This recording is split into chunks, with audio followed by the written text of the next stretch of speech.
ଓଡ଼ିଆ ଭାଷାକୁ ସୁରକ୍ଷା ଦେବା ପାଇଁ ଓଡ଼ିଆ ଭାଷା ଆନ୍ଦୋଳନକୁ ବଳିଷ୍ଠ କରିବା ପାଇଁ 1905 ମସିହାରେ ଯେତେବେଳେ ହିନ୍ଦୀକୁ ଲଦି ଦିଆଗଲା ସେତେବେଳେ ସମ୍ବଲପୁରର ଯେଉଁ ଯୁଗପୁରୁଷମାନେ ଯେଉଁ ମହାନ ବ୍ୟକ୍ତିତ୍ୱମାନେ ସେ ବଳଭଦ୍ର ସୁପକାର ହୁଅନ୍ତୁ, ଗଙ୍ଗାଧର ମେହେର ହୁଅନ୍ତୁ ବା ଚନ୍ଦ୍ରଶେଖର ବେହେରାଙ୍କ ଭଳି ସ୍ୱାଧୀନତା ସଂଗ୍ରାମୀ ମାନେ ହୁଅନ୍ତୁ, ଯେଉଁମାନେ ଓଡ଼ିଆ ଭାଷା ପାଇଁ, ଓଡ଼ିଆ ସଂସ୍କୃତି ପାଇଁ, ଓଡ଼ିଶାର ଗାରିମାମୟ ଗୌରବକୁ ରକ୍ଷା କରିବା ପାଇଁ ନିଜ ଜୀବନକୁ ତିଳ ତିଳ କରି ଦଗ୍ଧ କଲେ, ସେମାନଙ୍କର ଗୌରବମୟ ଅବଦାନକୁ ଅପମାନିତ କରୁଛନ୍ତି ସମ୍ବଲପୁରର ବର୍ତ୍ତମାନର ବିଧାୟକ, ପୂର୍ବତନ ବିରୋଧୀ ଦଳ ନେତା, ବିଜେପିର ଜଣେ ବରିଷ୍ଠ ନେତା ଶ୍ରୀଯୁକ୍ତ ଜୟନାରାୟଣ ମିଶ୍ର।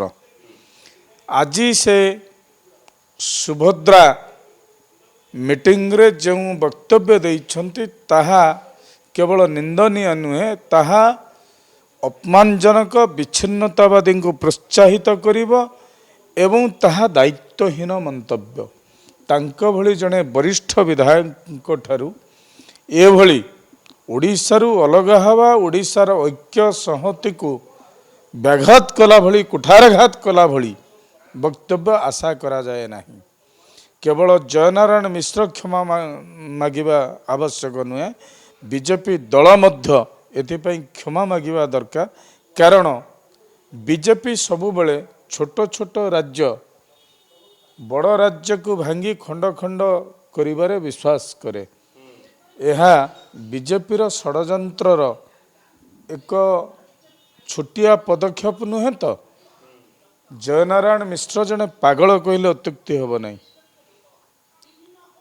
ସମ୍ବଲପୁର ଓଡ଼ିଶାରେ ମିଶି ନଥାନ୍ତା, ଆଉ କ'ଣ ଯାଇ ପାକିସ୍ତାନରେ ମିଶିଥାନ୍ତା? ନା ଅନ୍ୟ କେଉଁ ଦେଶରେ ଇରାନ ଇରାକରେ ମିଶିଥାନ୍ତା କି? ଜୟନାରାୟଣ ମିଶ୍ର ନିଜକୁ କ'ଣ ଭାବୁଛନ୍ତି?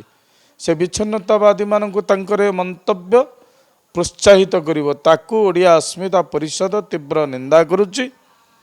ଯେଉଁ ଅସ୍ମିତାକୁ ନେଇକରି ବିଜେପି ସରକାର କ୍ଷମତାକୁ ଆସିଛି ତା ଉପରେ ବିଜେପି ସ୍ପଷ୍ଟୀକରଣ ଦେବା ଦରକାର। ଜୟନାରାୟଣ ମିଶ୍ର କ୍ଷମା ମାଗିବା ଦରକାର।